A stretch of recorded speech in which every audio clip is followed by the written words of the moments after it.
Hello दोस्तों, स्वागत है आपका आपके अपने YouTube channel maths with Rohit Chaudhary पर, जहां पर हम आपको रोज डेली बच्चे रीजनिंग और मैथ की क्लासेस दे रहे हैं। हमने क्लॉक आपको पढ़ा चुके हैं रीजनिंग में बच्चे। अब हमारा नेक्स्ट टॉपिक कैलेंडर चल रहा है, जहां पर हम ऑलरेडी 2 पार्ट अपलोड कर चुके हैं, पार्ट 1 और पार्ट 2। आज हम आपके सामने लेके आए हैं पार्ट 3। ये आने वाले कंपटीशन एग्जाम जैसे यूपी पुलिस कांस्टेबल, रेलवे, लेखपाल, इनमें आपको बहुत हेल्पफुल होंगी ये वीडियो। आप इन वीडियो को देखिए। इस वीडियो को देखने से पहले बेटा एक बार पिछली दोनों वीडियो देखिए, क्योंकि अगर आप उसको देखेंगे तो ये वीडियो आपको अच्छे समझ में आएगी। तो चलिए स्टार्ट करते हैं आज की वीडियो। आज की वीडियो में बच्चे टाइप पार्ट 3 है और टाइप 3 है, ठीक है। देखिए 2013 का कैलेंडर किस वर्ष के कैलेंडर के समान होगा, या 2014 का कैलेंडर कब दोबारा प्रयोग किया जा सकता है, या 2015 का कैलेंडर कब द्वारा प्रयोग किया जा सकता है, या 2016 का कैलेंडर कब द्वारा प्रयोग में लाया जा सकता है। तो यहाँ पर देखिए बच्चे बहुत ही इजी ट्रिक है इसको करने की। तो सबसे पहले ऐसा क्वेश्चन करने के लिए आपको क्या करना है, ये जो वर्ष है उसको 4 से डिवाइड करना है। किससे डिवाइड करना है बच्चों? 4 से। तो अगर आपने इसको 4 से डिवाइड किया तो देखिए 2013 है, तो 4 से या तो पूरा नंबर डिवाइड कर लीजिए, आखिरी के 2 डिवाइड कर लीजिए। अगर बेटा आपने आखिरी के 2 डिवाइड किया तो रिमाइंडर आया 1, 4 तिया 12, रिमाइंडर आया 1। अगर बेटा आपने, अब देखिए अगला क्या है 2014 को बेटा डिवाइड करिए 4 से, तो यहां पर आपका जो रिमाइंडर आएगा बेटा, रिमाइंडर आएगा 2, रिमाइंडर आएगा। इसी तरीके से आप 2015 को डिवाइड करिए 4 से, तो आपका जो रिमाइंडर आएगा बेटा यहाँ पर 3 रिमाइंडर आएगा।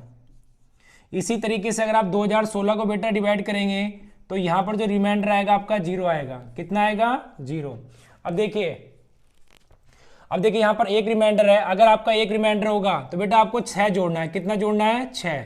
तो हम ये कह सकते हैं कि 2013 में 6 जोड़ेंगे तो बेटा कितना हो जाएगा? 2019 हो जाएगा। तो हम ये कह सकते हैं 2013 का कैलेंडर 2019 के कैलेंडर के समान होगा। इसी तरीके से समान होने का मतलब ये बेटा कि जैसे 1 जनवरी का दिन 2013 में सोमवार है, तो 1 जनवरी का दिन ही 2019 में भी सोमवार होना चाहिए। 31 दिसंबर का दिन 2013 में 31 दिसंबर का दिन 2013 में सोमवार है बेटा, तो 2019 में भी सोमवार ही होना चाहिए। 1 मार्च 2013 का दिन अगर मंगलवार है तो यहाँ भी 1 मार्च 2019 का दिन मंगलवार होना चाहिए। तो इसका मतलब यहाँ पर समान होने का मतलब है कि जो दिन उसमें होता है जिस तारीख को, वही दिन बच्चे इसमें होना चाहिए 2019 में। तो यहाँ पर हमें सिंपल सी ट्रिक है, लास्ट के 2 अंकों को 4 से डिवाइड करिए। अगर बेटा आपका एक रिमाइंडर आया, तो आपको 6 ऐड करना है। तो 2013 में बेटा अगर आपने 6 ऐड किया तो आपको कितना आ गया? 2019। इसी तरीके से बेटा अगर आपने यहाँ पर 2 रिमाइंडर आया तो आपको 11 ऐड करना है। कितना ऐड करना है बच्चों? 11 ऐड करना है। तो अगर आपने 11 ऐड किया तो आपका आ जाएगा 2025। तो 2014 का कैलेंडर 2025 के समान होगा। इसी तरीके से बेटा अगर 3 रिमाइंडर आया तो 3 रिमाइंडर आने पे आपको 11 ऐड करेंगे, तो 11 ऐड करने पे कितना हो जाएगा? 2026। इसी तरीके से बच्चे 0 रिमाइंडर आएगा, तो अगर आपको 0 रिमाइंडर आएगा तो आपको 28 ऐड करना है। तो आपको याद रखना कि कोई भी लीप वर्ष 28 साल बाद रिपीट होता है। अगर आपसे डायरेक्ट कभी कभी पूछा जाता है कि बताइए कि लीप वर्ष कितने साल बाद रिपीट होता है, तो बेटा कोई भी लीप वर्ष आपका 28 साल बाद रिपीट होता है। तो यहां पर अगर आपका एक रिमाइंडर आएगा बेटा आपको 6 ऐड करना है। 1 रिमाइंडर आएगा तो 6 ऐड करना है। 2 रिमाइंडर आएगा तो आपको 11 ऐड करना है बेटा। अगर 3 रिमाइंडर आएगा तो आपको फिर भी 11 ऐड करना है। बट बेटा अगर 0 रिमाइंडर आएगा तो आपको 28 ऐड करना है। मन में ये सवाल आ रहा होगा कि 0 से अगर 1 2 3 0 से अलग रिमाइंडर आ जाए फिर क्या ऐड करेंगे? अगर बेटा हम 4 से डिवाइड कर रहे हैं तो 4 से बड़ा तो आपका शेषफल आना ही नहीं है, 4 से छोटा छोटा आएगा। इसी तरीके से अगर 1 आया तो आपको 6 ऐड करना है। अगर आपका 2 आया तो आपको 11 ऐड करना है। आपका 3 आया तो भी आपको 11 ऐड करना है। और आपका 0 रिमाइंडर आया तो बच्चे आपको 28 ऐड करना है। तो इस वाले क्वेश्चन का आंसर आपका 2019 हो गया बेटा, इसका 2025 हो गया, इसका 2026 हो गया, और अगर 28 इसमें ऐड किया तो इसका आपका 2044 हो गया। तो उम्मीद करता हूं आपको ये चारों क्वेश्चन समझ में आए होंगे। अब आगे बच्चे मूव ऑन करते हैं अगले क्वेश्चन की ओर। क्वेश्चन नेक्स्ट, मैं इसको रेज कर रहा हूं।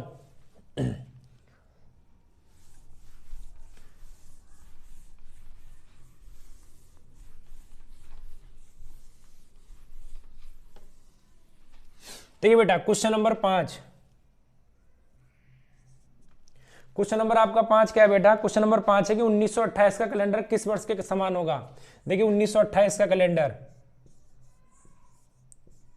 तो अगर बेटा यहां पर 4 से डिवाइड करना है, अगर आपने 1928 को 4 से डिवाइड किया, अगर बेटा आपने इसको 4 से डिवाइड किया होगा तो कितना आ जाएगा आपका? रिमाइंडर आ जाएगा आपका बच्चे 0 आ जाएगा। और जब 0 रिमाइंडर आता है, मैं आपको बता चुका हूं बेटा कि जब 0 रिमाइंडर आएगा तो हम कितना ऐड करेंगे? 28 ऐड करेंगे। तो इसमें बेटा हम 28 ऐड करेंगे, तो जैसे हमने इसमें 28 ऐड किया तो बच्चे ये कितना आ गया आपका? 28 ऐड करने पे ये आपका आ गया 1956। तो इसका मतलब हम कह सकते हैं कि 1928 का कैलेंडर 1956 के बच्चे समान होगा। अब देखिए अगले क्वेश्चन पे आ जाइए। क्वेश्चन नंबर अगला, क्वेश्चन नंबर 6। क्वेश्चन नंबर 6 क्या है कि 1972 का कैलेंडर किस वर्ष के समान होगा? 1972 का कैलेंडर किस वर्ष के कैलेंडर के समान होगा? तो देखिए बेटा इसमें भी वही ट्रिक सिंपल सी, 4 से डिवाइड करिए। 1972 मतलब आखिरी के 2 अंकों को 4 से डिवाइड करिए। तो जैसे आपने 4 से डिवाइड किया बच्चे, फिर से 0 रिमाइंडर आ गया। अब जैसे 0 आपका शेषफल आया तो बच्चे आपको कितना ऐड करना है? 28 ऐड करना है। अगर आपने 28 ऐड कर दिया तो इसमें कितना आ गया? 1900। देखिए 28 ऐड करेंगे बेटा तो कितना हो जाएगा? 2000। तो हम ये कह सकते हैं कि 1972 का कैलेंडर 2000 के समान होगा। पहली बात तो एक बात समझ लीजिए बेटा कि जनरल ईयर का, सामान्य वर्ष का कैलेंडर सामान्य वर्ष ही आना चाहिए और लीप वर्ष का कैलेंडर लीप वर्ष ही आना चाहिए। आप ऐसे नहीं कर सकते कि सामान्य वर्ष के कैलेंडर को लीप वर्ष के इक्वल कर देंगे या लीप वर्ष के कैलेंडर को सामान्य वर्ष के इक्वल कर देंगे। अगर आपका सामान्य वर्ष का कैलेंडर है बेटा तो आपका सामान्य वर्ष का ही आना चाहिए। अगर बेटा आपका लीप वर्ष का कैलेंडर है तो आपका जोड़ के लीप वर्ष का ही आना चाहिए, तभी दोनों इक्वल होते हैं। तो ठीक इसी तरीके से बेटा यहाँ पर आपका ये लीप वर्ष है, 0 रिमाइंडर आया तो 0 रिमाइंडर आपको 28 ऐड करना है। तो यहाँ पर 1972 लीप वर्ष है तो बेटा ये भी लीप वर्ष आना चाहिए। तो देखिए ये भी एक लीप वर्ष शताब्दी है। अगर आप शताब्दी को 400 से डिवाइड करेंगे तो डिवाइड हो जाती है। तो यहाँ पर ये आपका कितना आएगा? ये भी आपका बेटा कितना आएगा? 2000। तो यहाँ पर 1972 का कैलेंडर बच्चे 2000 के समान होगा। चलिए बेटा क्वेश्चन नंबर नेक्स्ट की ओर चलते हैं। अगला क्वेश्चन, नेक्स्ट क्वेश्चन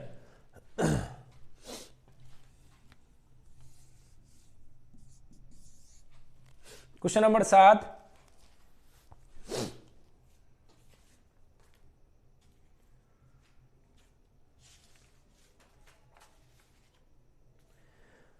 देखिए 1976 का कैलेंडर किस वर्ष के समान होगा? 1976 का कैलेंडर,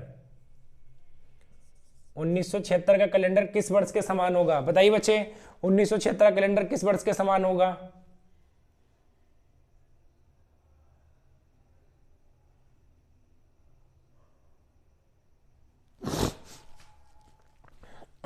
देखिए बेटा क्या करेंगे, इसमें 1976 है तो डिवाइड करिए 4 से। अगर आपने 4 से डिवाइड किया तो बेटा कितना रिमाइंडर बचेगा? 1976, 0 रिमाइंडर बचेगा। और अगर 0 रिमाइंडर बचेगा तो आपको 28 ऐड करना है। अगर आपने 28 ऐड किया बेटा तो कितना हो जाएगा? इसमें 2004 हो जाएगा। कितना हो जाएगा? 2004। अब देखिए एक बात समझिए मेरी बात ध्यान से, जैसे हम 1900 से 2000 में गए, ये 1900 वाली शताब्दी थी बेटा, ये 2000 वाली शताब्दी हो गई। तो यहाँ पर हमने शताब्दी को चेंज किया है। तो जैसे बेटा हमने 1900 से 2000 की शताब्दी पर गए तो हमें ये ध्यान रखना है कि बीच में जो हमने शताब्दी पार की है वो एक लीप वर्ष शताब्दी है या एक सामान्य शताब्दी है, या तो लीप वर्ष शताब्दी है या सामान्य शताब्दी है, ये वर्ष हमें ध्यान रखना है। तो देखिए बच्चे इसके बीच में जो पड़ेगा आपका 2000 पड़ेगा। तो 2000 आपका क्या है? 2000 आपका लीप वर्ष शताब्दी है। तो इस वजह से आप 28 ऐड कर सकते थे। अगर बेटा ये लीप वर्ष शताब्दी नहीं होता, ये सामान्य शताब्दी हो जाता, तो फिर आपके यहाँ से रूल चेंज हो जाते। जो बेसिक रूल हैं फिर वो आपके अप्लाई नहीं होते, फिर थोड़े से अलग रूल अप्लाई होते। अगले क्वेश्चन में वही चीज मैं आपको समझाने वाला हूं।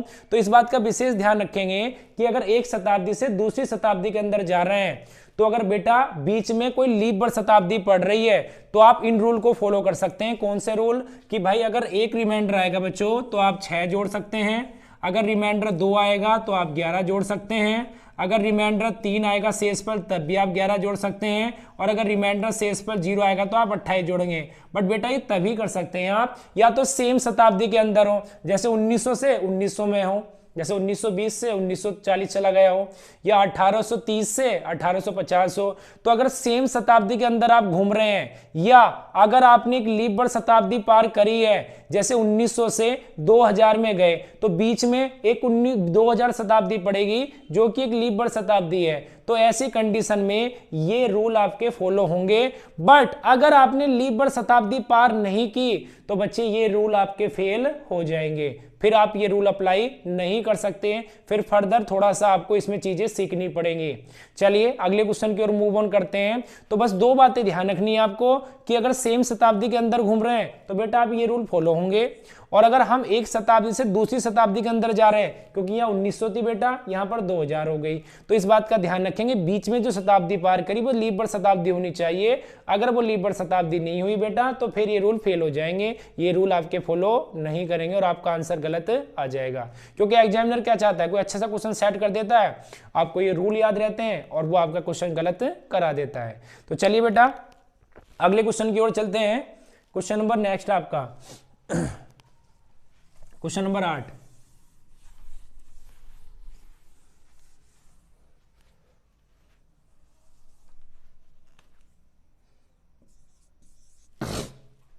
क्वेश्चन नंबर 8 क्या है बेटा आपका? क्वेश्चन नंबर 8 है कि 1990 का कैलेंडर, 1990 का कैलेंडर कब द्वारा प्रयोग में लाया जा सकता है? 1990 का कैलेंडर कब द्वारा प्रयोग में लाया जा सकता है?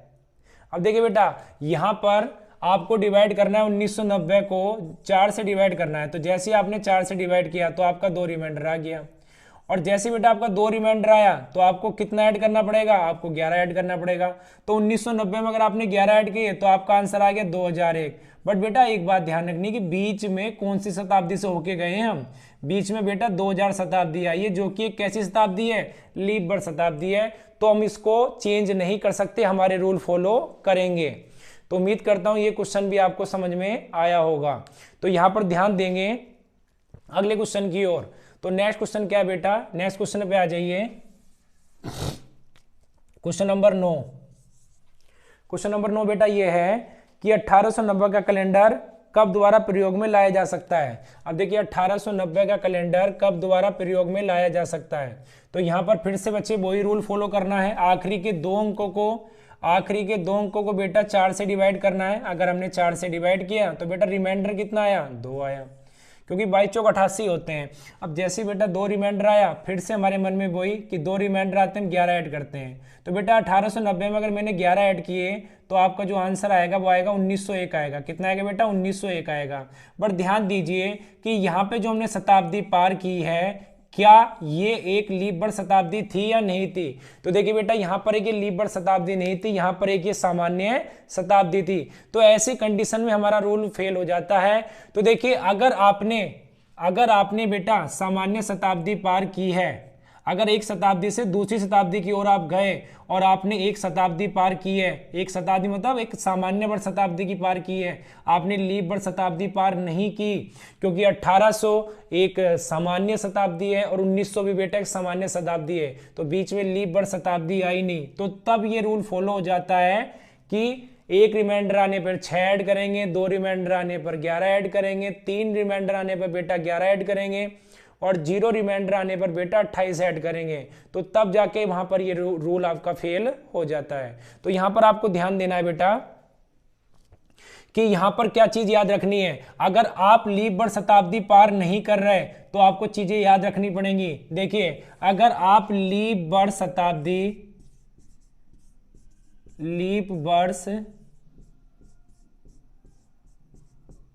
शताब्दी पार नहीं करते हैं तो देखिए बेटा अगर एक रिमाइंडर आएगा तो आपको फिर 6 ऐड नहीं करना, आपको 7 ऐड करना है बेटा। कितना ऐड करना है? 7।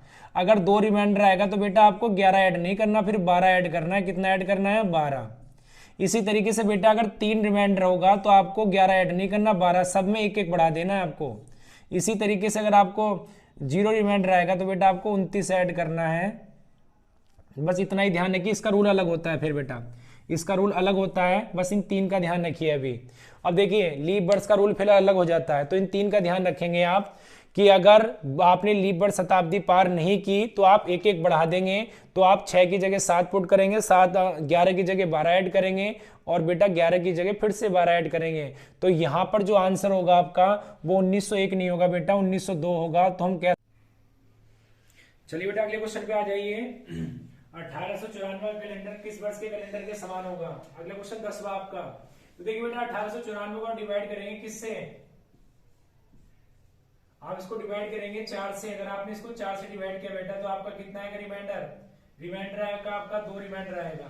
और देखिए जैसे बेटा 2 रिमाइंडर आता है तो हम 11 ऐड करते हैं। कितना ऐड करते हैं? 11। अगर आपने इसमें बच्चे 11 ऐड किया तो आपका कितना आएगा? ये 1905 आ जाएगा बेटा। कितना आ जाएगा? 1905। बस एक बात का ध्यान रखिए कि यहाँ पर जो आपने पार की, क्या वो लीप वर्ष सेंचुरी पार की है, सामान्य सेंचुरी पार की, जनरल ईयर? अब देखिए 1900 आपकी सामान्य है तो यहाँ पर आप 11 ऐड नहीं करेंगे बेटा, फिर आप कितना ऐड करेंगे? 12 ऐड करेंगे। कितना ऐड करेंगे बेटा? 12 ऐड करेंगे। तो 1894 का कैलेंडर आपका 1906 कैलेंडर के समान होगा, क्योंकि फिर आपको बच्चे एक बढ़ा के ऐड करना है, क्योंकि यहाँ पर आपने लीप वर्ष सेंचुरी पार नहीं की, यहाँ पर आपने एक नॉर्मल सेंचुरी पार की है, इस वजह से एक बढ़ाते हैं। अब देखिए यहाँ पर कितना हो गया आपका? 1906 हो गया। तो क्वेश्चन नंबर 10 आपका कंप्लीट हो चुका है। अब क्वेश्चन नंबर 11 पे आ जाइए बेटा। क्वेश्चन नंबर 11, क्वेश्चन नंबर 11 क्या है बेटा आपका? क्वेश्चन नंबर 11 ये है कि 1996 का कैलेंडर कब द्वारा प्रयोग में किया जा सकता है? 1996 का कैलेंडर, चलिए बेटा क्वेश्चन नंबर अगला बताइए। 1996 का कैलेंडर कब द्वारा प्रयोग में लाया जा सकता है? तो यहाँ पर ध्यान दीजिए। अब देखो 1996 बेटा, तो जैसे आपने इसको 1996 को डिवाइड किया किससे? आपने इसको डिवाइड किया बेटा 4 से। तो जैसे इसने आपको 4 से डिवाइड किया आपने इसको, तो बेटा रिमाइंडर आएगा 0, और 0 रिमाइंडर आने पर हम कितना ऐड करते हैं? 28 ऐड करते हैं। कितना ऐड करते हैं बेटा? 28। बट जैसे आपने इसमें 28 ऐड किया तो बेटा कितना हो जाएगा? ये आपका ये हो जाएगा आपका 2024। कितना हो जाएगा? 2024। तो इसका मतलब हम कह सकते हैं कि 1996 का कैलेंडर 2024 के कैलेंडर के समान होगा। बट एक बात ध्यान रखिए बेटा कि यहाँ पर देखिए आपने कौन सी सेंचुरी पार की है।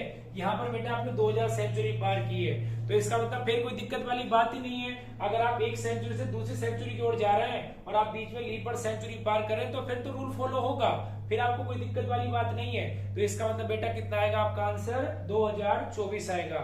चलिए उम्मीद करता हूँ ये क्वेश्चन भी आपको समझ में आ चुका होगा। अब क्वेश्चन नंबर नेक्स्ट आ जाइए। क्वेश्चन नंबर बेटा आपका 12। देखिए क्वेश्चन नंबर 12 थोड़ा सा अच्छा क्वेश्चन है। क्वेश्चन नंबर 12 क्या है आपका? 1872 का कैलेंडर, 1872 का कैलेंडर कब द्वारा प्रयोग में लाया जा सकता है? बताइए बेटा जल्दी से।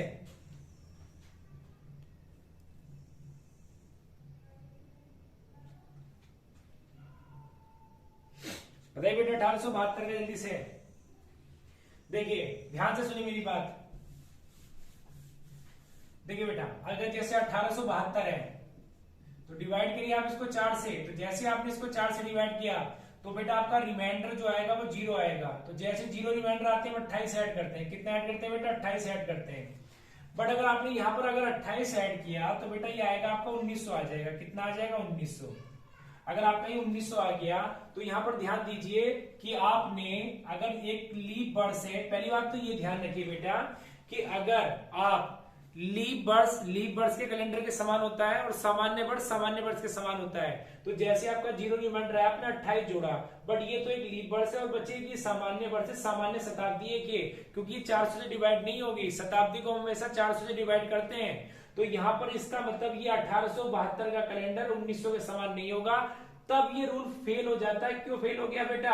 क्योंकि 1900 सेंचुरी आ गई। पहली बात तो इसलिए फेल हो गया क्योंकि अगर लीप वर्ष है तो लीप वर्ष के समान होगा, और अगर सामान्य वर्ष है तो सामान्य वर्ष के समान होगा।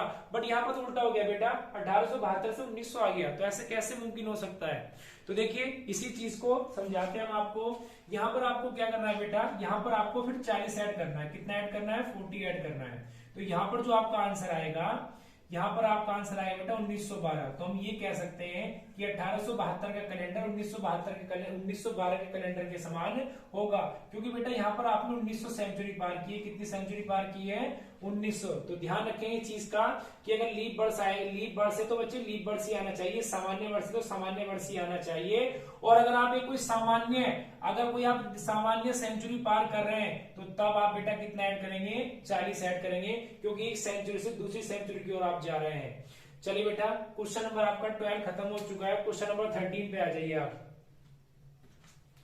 क्वेश्चन नंबर 13 बेटा आपका क्या है कि 1876 का कैलेंडर किस वर्ष के समान है? 1876। देखिए 1876 का कैलेंडर, 1876 का कैलेंडर देखिए, डिवाइड करिए बेटा इसको किससे, 4 से डिवाइड करिए। किससे डिवाइड करिए? 4 से। तो जैसे आपने 4 से डिवाइड किया तो आपका रिमाइंडर आया 0, और 0 रिमाइंडर आया तो बेटा हम ऐड करते हैं 28, और जैसे ही आपने इसमें 28 ऐड किया तो ये आपका 28 ऐड होने पे बेटा आ जाएगा ये आपका 1904। कितना आ जाएगा आपका? 1904। बट ध्यान दीजिए, क्या यहाँ पर आपने कोई लीप वर्ष सेंचुरी पार की है? नहीं की है। नहीं बेटा, यहाँ पर आपने लीप वर्ष सेंचुरी पार नहीं की है। यहाँ पर बेटा आपने एक सामान्य सेंचुरी पार की है, जनरल सेंचुरी पार की है। इस वजह से ये रूल आपका फेल हो जाता है। तब इस कंडीशन में आप कितना ऐड करेंगे? आप यहाँ पर ऐड करेंगे बेटा 40 ऐड करेंगे। कितना? 40 ऐड करेंगे। अब देखिए 40 ऐड करेंगे तो 1876 में 40 जोड़िए बेटा, तो आंसर क्या आएगा? 1916 आंसर आएगा। कितना आंसर आएगा? 1916। तो यहाँ पर आपने 1900 सेंचुरी पार की थी, तो यहाँ पर आपको 40 जोड़ना होगा, क्योंकि आप एक सेंचुरी से दूसरी सेंचुरी की ओर जा रहे हैं। तो यहाँ पर आंसर आपका कितना होगा बेटा? 1916 आपका आंसर होगा। चलिए अगले क्वेश्चन की ओर चलते हैं। Question number 14। क्वेश्चन 14 करके दिया है बेटा, 1780 का कैलेंडर किस वर्ष के समान होगा? 1780 का कैलेंडर किस वर्ष के समान होगा बेटा? करके दिखाइए।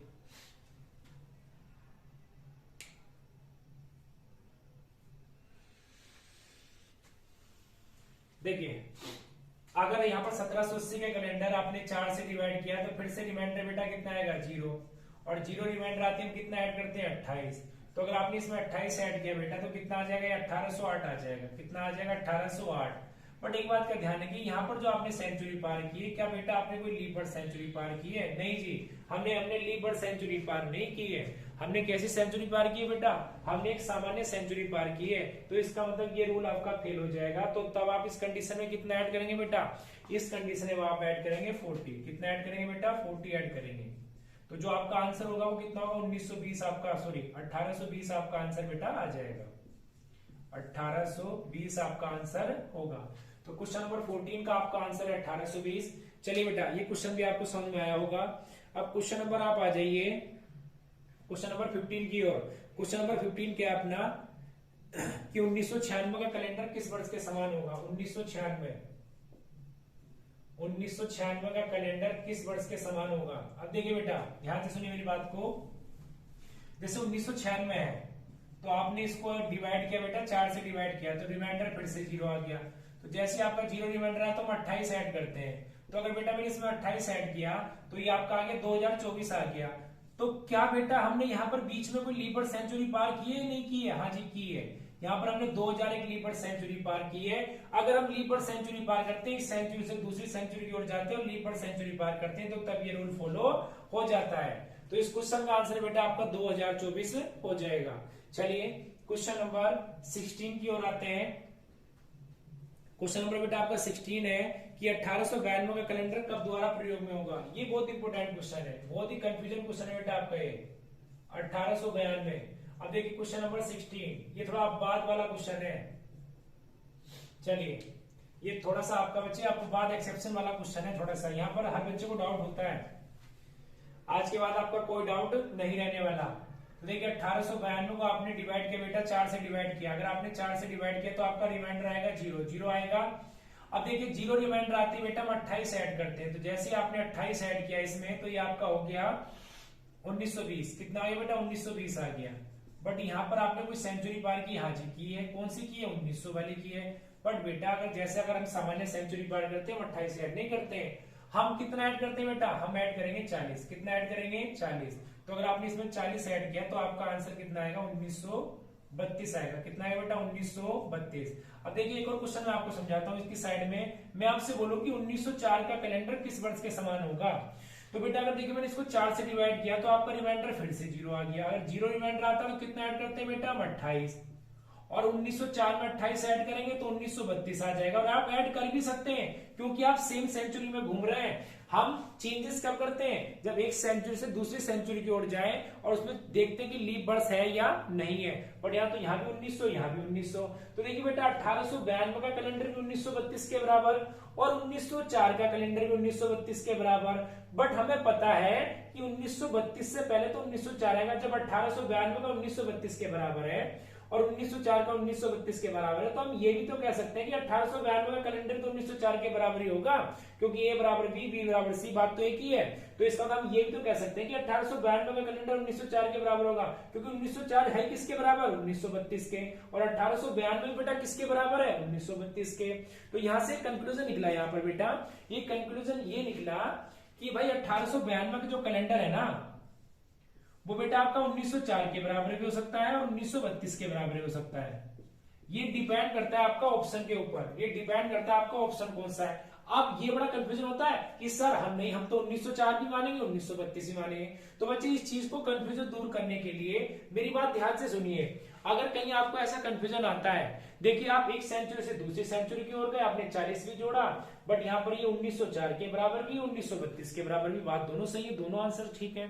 बट हम कैसे वेरीफाई करें कि अपना आंसर कौन सा है? तो ऐसे कंडीशन में बेटा आपको क्या करना है, जो भी आपका आंसर आया इसमें से 28 घटा के देखिए कितना बेटे, 28।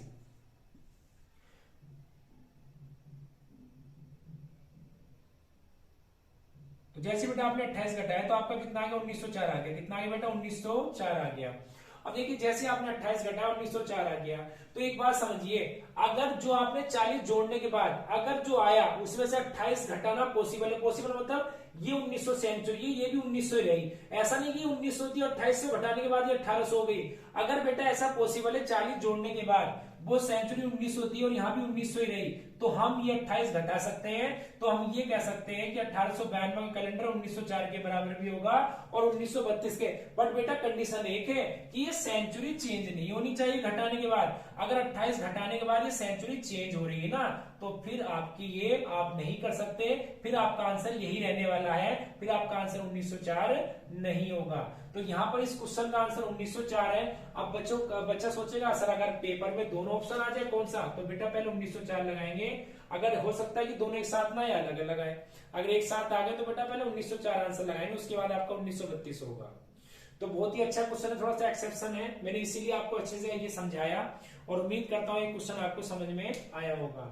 अब क्वेश्चन नंबर 17 की ओर आ जाइए बेटा।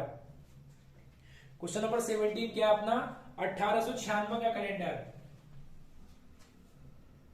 क्वेश्चन नंबर 17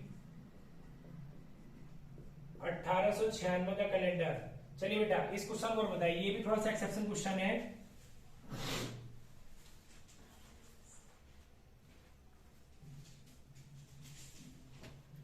चलिए 1896 का कैलेंडर। तो देखिए बेटा अगर आपने 1896 को डिवाइड किया 4 से तो फिर से रिमाइंडर 0 आया, और जैसे 0 रिमाइंडर आता है तो बेटा हम 28 ऐड करते हैं। हमने 28 ऐड किया तो ये आपका कितना आ गया, ये आपका आ गया बेटा 1924। कितना आ गया 1924। अब देखिए यहाँ पर अगर आप आएंगे तो आपने 28 ऐड करने पे 1924 आपका आ गया। तो बेटा यहाँ पर आपने कौन सी सेंचुरी पार की है, 1900 सेंचुरी पार की है। बट बेटा मैंने आपको बता रखा है कि अगर आप 1900 सेंचुरी पार करेंगे सामान्य सेंचुरी तो फिर रूल फेल हो जाएगा। यहाँ पर आप कितना ऐड करेंगे, यहाँ पर आप 40 ऐड करेंगे। तो यहाँ पर अगर आपने 40 ऐड किया तो आपका कितना होने वाला बेटा, ये आपका हो गया ये 1936। कितना हो गया बेटा 1936, ये आपका आ गया 1936। अब देखिए 1936 में से क्या आप बेटा 28 घटा सकते हैं, नहीं, हाँ जी घटा सकते हैं। अगर मैंने 28 घटाया तो बेटा कितना आ गया 1908 आ गया। तो इसका मतलब हम ये कह सकते हैं कि 1896 का कैलेंडर 1908 के कैलेंडर के समान होगा। बट बच्चे 1936 के समान भी हो सकता है, बट पहले 1908 के समान होगा। पहले ऑप्शन 1908 के होगा, उसके बाद 1936 होगा, क्योंकि सेंचुरी चेंज नहीं हुई है, हम 28 घटा सकते हैं, ये पॉसिबल है। तो इसका मतलब आंसर कितना आ जाएगा बेटा, आपका आंसर आ जाएगा 1908। तो ये क्वेश्चन भी थोड़ा सा एक्सेप्शन है। अब क्वेश्चन नंबर नेक्स्ट आ जाइए बच्चा आपका। क्वेश्चन नंबर नेक्स्ट क्या आपका,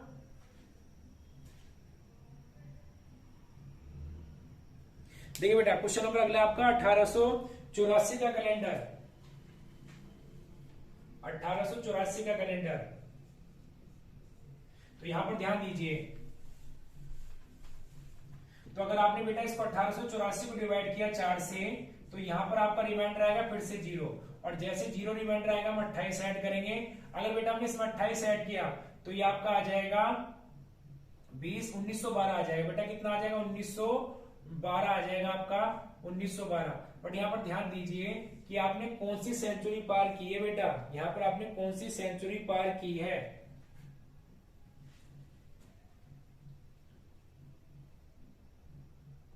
यहाँ पर आपने बेटा कौन सी सेंचुरी पार की है? यहाँ पर आपने सेंचुरी पार की 1900। तो बेटा यहाँ पर आप कितना ऐड करेंगे? यहाँ पर बेटा आपको ऐड करेंगे 40। कितना ऐड करेंगे?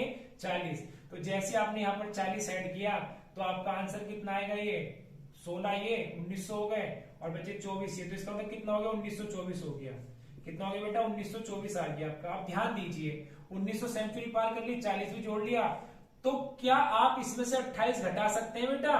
तो जैसे आपने 28 घटाया, ये सेंचुरी 1900 से 1800 होने वाली है। इसका मतलब आप यहां पर 28 घटाना पॉसिबल नहीं है, क्योंकि सेंचुरी चेंज हो रही है। इसका मतलब फिर आपका आंसर बेटा 1924 ही होगा, आपका आंसर चेंज नहीं होगा, क्योंकि 28 घटाना पॉसिबल नहीं है। जैसे बेटा आप 28 घटाएंगे तो आप 1900 से 18 में आ जाएंगे।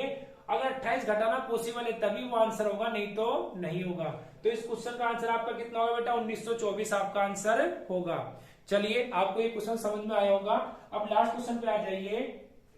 1888 का कैलेंडर किसके समान होगा बच्चे? चलिए, 1888 क्वेश्चन नंबर लास्ट आपका। अगर आपने इसको 4 से डिवाइड किया बेटा तो कितना आएगा आपका? 0 रिमाइंडर आएगा।